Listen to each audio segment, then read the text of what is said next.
Hello and welcome to the second game of the doubleheader between the Hastings College Broncos and the Midland Warriors, presented by HC Media. I am Will Ryan, welcoming you back, looking at the lineups and a little bit of the pitching matchups beforehand. We have Lance Hansen being the starter for these Broncos today. Lance, pretty good pitcher, is a transfer from... He's a junior transfer.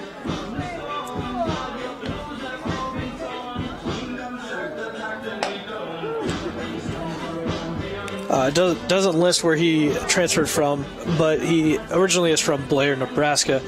On the season, Hansen has a 5.15 ERA in 50 innings pitched. He is the fourth starter for these Broncos, so he has a pretty good track record for them. He's got the same defensive lineup for them, going from left to right. We have Grant Krause at catcher, obviously, and then first over to third, we have Lucas Lindgren at first, Ty O'Brien at second, Brandon Utrip at third, or at shortstop, Reed Stone at third. First pitch is a strike from Hansen, swung on and missed by Cole Gray. Going into the outfield, we have Ty Neal in left, Zach Peterson in center, and Alex Utrip in right. Typical starting lineup for the Broncos as Lance Hansen gets a second strike from Colin Gray to make the count 0-2. Broncos typically have the same lineup all the time. There's going to be minimal changes, obviously, at the catcher position between Krause and Anderson. That is just kind of a toss-up, unless Kuta's throwing, and then it is always Krause, as well as if Will Free is throwing, it is always Anderson. But when it's the other pitchers, such as Nikoloff or Lance Hansen, that's kind of a toss-up. Lately, Eric Anderson has been catching for Nikoloff and Krause, for Hansen, as he throws the ball inside. 1-2 the count now. Looking at the Warriors lineup, looks fairly the same as last game's. As Cole Gray lines one out to right field, Alex Utrip makes a diving attempt, stops the ball so it doesn't roll past him. I believe that will be ruled a hit, but Cole Gray is on to start the game for the Warriors. Like I was saying, lineup for the Warriors, Cole Gray, obviously, first. Second, he's playing center field. Second batter is Robert Cummins, the catcher, just like last game. Third hitter is Conlon McKenzie, the DH. Number 4 is Chris Foster, the left fielder. Fifth hitter is Tanner Boss, first base. Followed up by Alex B. in right field. Justin Trevino at second base as that ball is rolled foul down the first base line. And ending up with Nate Calais at third base and Brett Lindsay at shortstop. Pitching for the Warriors today is Kiefer Musial. I'll have more on him when he comes up to pitch in the bottom half of this inning. Hansen is really worried about those runners for some reason. It's his 5th pickoff attempt of the game so far, and it's only the first inning. It's the third batter of the first inning nonetheless. So, you know how you stop worrying about them is you don't let them on. Ball hit. Shortstop Brandon Utrip. He might be able to get 2 there. 2 tied for second. Lucas Lindgren to first, get the double play. Run scores, though, however. So not a great thing. Not the most fantastic play, but he got 2 outs, so Hansen cannot be too mad. It brings up Brandon Utrip at an RBI opportunity against Musial, which really doesn't happen. Talked about it a little bit last game with what I was expecting for them. I thought Connor, like I said before, Kiefer would throw in the next game, but that is a ball. Back pick to try and get O'Brien a second, not even close. Throw was a little bit wide to the second base side. Kiefer Musial has a .312 average, 7-0 on the season, 11 games played, 10 games started, 2 complete games, 1 shutout, 3 no decisions, 57 innings pitched, and he's given up 56 hits, 20 earned runs, 23 runs total as Utrip pulls that back to make the count 2-0. It's 2-2 now for Peterson. on that nasty slider on the outside. You can expect to see that one more time. There it is. Strike 3 on Peterson. Called it, slider outside. Got to try and get him out of his rhythm. But nonetheless, we will see. To the second game of this doubleheader between Hastings College and Mount Marty College. Broncos and the Lancers going at it once again. Very little difference in the starting lineups between the two games for either team. A couple substitutions here or there, but otherwise largely the same. And once again, Justin Miller leading it off for Mount Marty. He takes ball 1 high. The starting pitcher for Hastings College is Tanner Nikoloff. Nikoloff is a sophomore on the team. He played a little bit last year, not a lot, kind of a relief pitcher as he gets a strike there. He's mostly known for just gassing people out. He throws probably high 80s, I would assume. I remember he got clocked out at 84 last year, beginning of the season. I think he ended up about 87. That's a second strike in the outside corner there for Nikoloff. His stats on the season are a 4.24 ERA, 3-2 win-loss, 40 innings as a sophomore, 38 hits, and batting average against of 242. A couple things to note with him, as I said before, he does throw a little bit harder. Doesn't have a lot of the control. Has a little bit of control issue, but not much. Still does a lot of good things for the Broncos as that ball is blooped out there to left field. Bit of a Texas leaguer out there to left. Ball 1. Oh, that looked like it was a balk, actually. Called a balk. I did notice a little bit. He didn't come completely set during that pitch. Right before the rule is you have to come set for at least a second is the general rule. He didn't stay completely set. He was moving his hand still just a little bit. That's why it was called a buck. So that puts into the place for that to be a chance at a double play, so they just get the lead runner. I think that's a smart play. Yeah, very smart play, and a great way to show or to react to the pitch and the hit, and kind of get the right angle and spot to be where the ball is going to be. Instead of trying to charge it, he sat back on it and just made sure he got one out. Utrope's a career 263 hitter. Like I said, he hit 205 his freshman year and 245 his sophomore year, and now up in the mid-300s. Pretty good jump for a junior season from Utrope. Something kind of interesting to me, it's more of a testament to the catching of Grant Krause and Anderson, or that Coach Travis McCarter, pitching coach, doesn't really call any pitches or anything from the side, from the dugout. Everything that's called, every pitch, location, all that is called directly from either Anderson or Krause, whoever's catching at that point. He's at 123 now, I believe, not 125. Just took a second for that to update. 126 now for pitch count. Probably the most he has thrown, at least if not his Hastings, if not just his Hastings college career, maybe his whole career. So you wonder how much this will affect him going forward. 3-1, ball 4. It's been a really interesting road for Christensen. I know as being a former player, and you do as well, for this team, Christensen was a transfer from, I believe, UNK 3 seasons ago. He was a sophomore that, as a sophomore transfer, came in, expected to be playing a lot, and wasn't really getting a lot of time, but finally found his niche his senior year, hitting 352 on the season, and being on base 400 at the on base percentage of 465, as he is in a 1-2 count now against Doane pitcher Nee Warner. Adam. And that's just like that. Oh, right over the umpire's head. Utrop knocks it down, and he can't make a play. So a run's going to score.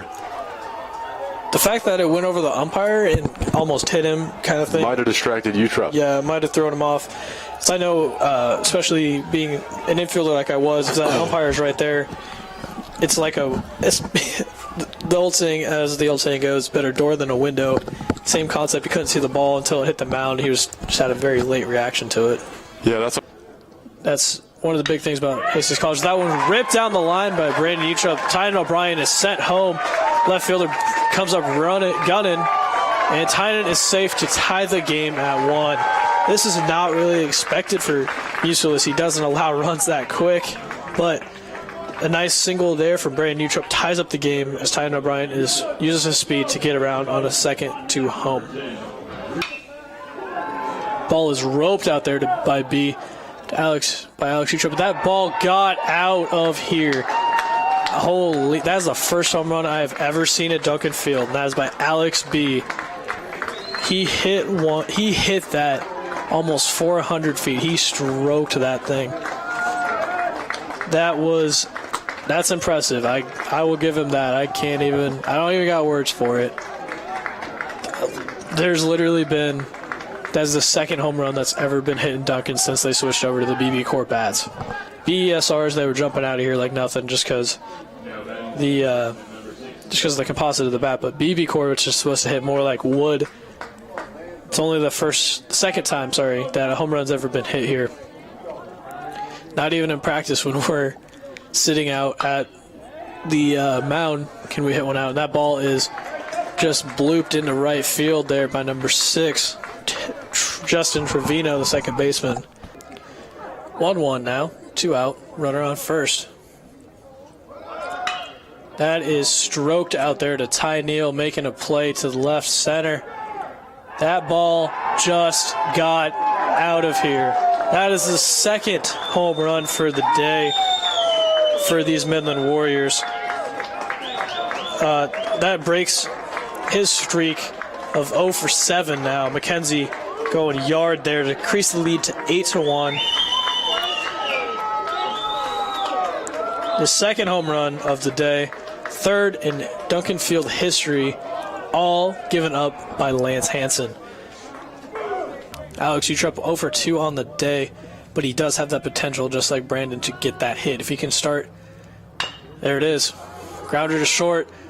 Ball missed. Ty Neal is going to be running. Are they going to send him? Nope, they're going to hold him over second, but Alex does get to second base on the mess up by the shortstop. Reed Stone scores 8-5 now. Alex Utrup gets a double on that, and Ty Neal has to hold at third because of the mentality that the Broncos have when running bases. Now up. Santos waiting for the pitch. Ball outside, pick back to third. Ball might be gone. Ty Neal gets up. Shortstop can't field it cleanly. Ty Neal scores the 5th run of the inning. Broncos are back in this 8-6 now. So to reset what's happened so far, 3-0 lead for the Broncos. And Lexi Linderman is now at the plate. No outs, bottom of the third, 1-0 count.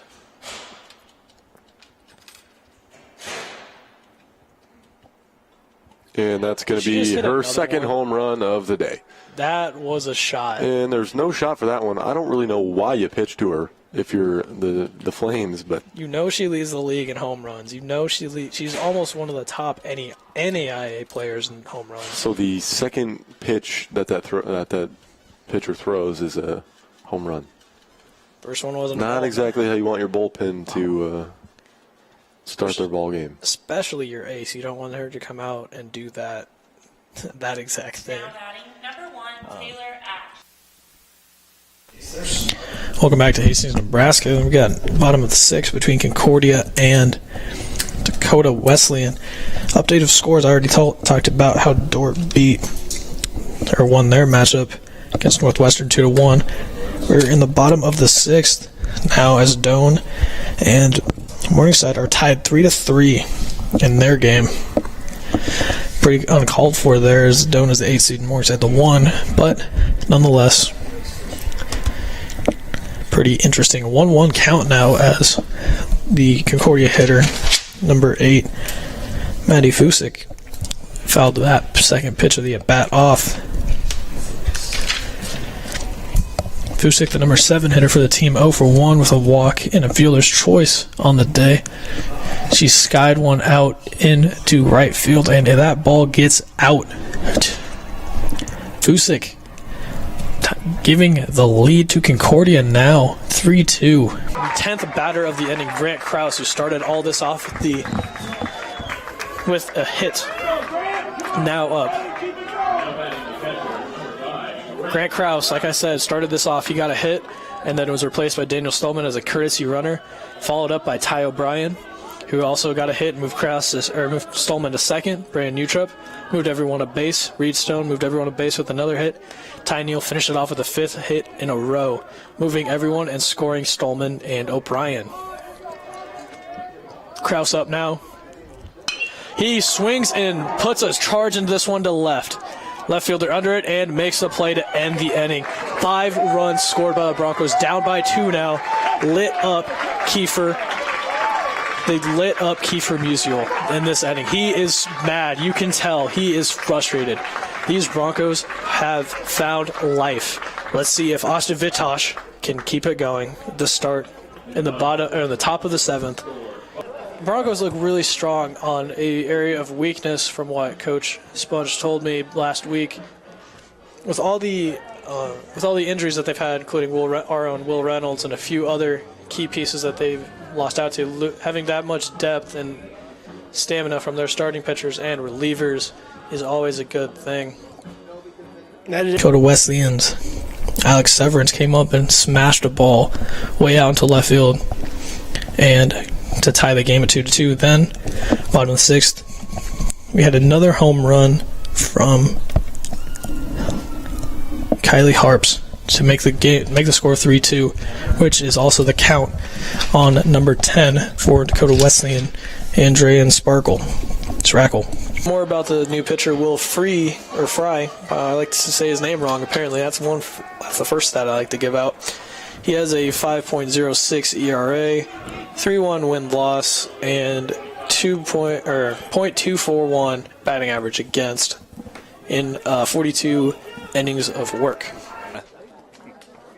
Great Plains Athletic Conference on Twitter held a uniform contest to see who had the favorite uniform for baseball in the Great Plains Conference, Athletic Conference. Nick Law fires a strike in there. Mount Marty was semifinalist for that. Did not win. The eventual winner was Dort. It's interesting because the finalists were Briarcliff, Mount Marty, Dort, and Northwestern. Grounder over to Stone. He's going to fire to second. They get one out onto first, not in time. So a fielder's choice here gets the first out of the inning, but you'd rather have Muth running on first than you would Halleck. That shows off Reed's great arm there over at third. Kind of wasn't really expected to make that play. Kind of interesting choice originally to just turn and throw to second, but since he has such a strong arm, he kind of was able to force it over there and get a out over there at second. He's continuing my thought there for those who care or bother to care. Mount Marty, Dort, Northwestern, and Briarcliff all have pretty much the exact same uniforms, just in different colors. So I guess that's what people like. The horizontal stripes; those are popular now, man. Yeah, those are the old school like A's, basically. Because I'm looking at the Dort ones currently, and if you compare those to the really I think it was the '70s A's, basically it'd be the exact same, just change the line color. That one's fouled back, Anderson. It's a little shaky, but it looks to be fine there. 1 ball, 1 strike. Here's the count here to Brandon Kemp.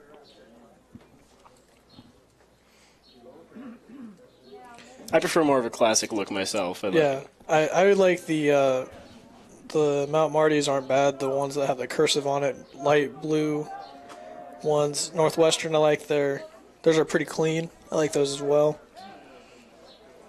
Seems the pullover jersey is popular too. People don't like button-ups. Yeah, that's one interesting thing is when I was in high school, we had the pullover vest kind of style, and then a button-up vest, and then like a pullover, regular like polo, kind of like what I'm wearing currently. And we always wore the gray polo ones, and I think we wore the vest one once. It wasn't I didn't really like it, but I guess it's whatever feels comfortable to pitchers and all that. 1 ball, 2 strikes here. That one skips in the dirt. Makes it 2-2. Have you seen Wesleyan's, actually? Did you see Wesleyan's entry into that? Dakota Wesleyan, yeah, they have their entry was their road uniforms, which are very dark, much like current Arizona Diamondbacks road unis. As that one is driven into left field, Neal racing back, able to make the play. And Muth was running all the way from first. They might have him doubled up. Lindgreen diving back to the base, not in time. If that throw was accurate, they would have had Muth doubled up as he was rounding second when that ball was caught. Utrip just kind of tried to play it a little bit quicker than anything, and it just didn't work for him. Very quick throw from shortstop there by Utrip. One last question that I had was, did you see the Broncos ones? Yeah, it wasn't the ones that they normally wear. No, those are their road unis, actually. I believe they're the new ones that they got this year. Red with black sleeves. A button-up for the record, in case anyone's wondering. Not a pullover. Pullover seems to be the choice du jour of the Great Plains Athletic Conference for baseball, as Midland and Morningside also have pullovers. Same with Northwestern as well. Most of I think there's maybe 2 button-ups on that as I was looking through it just now.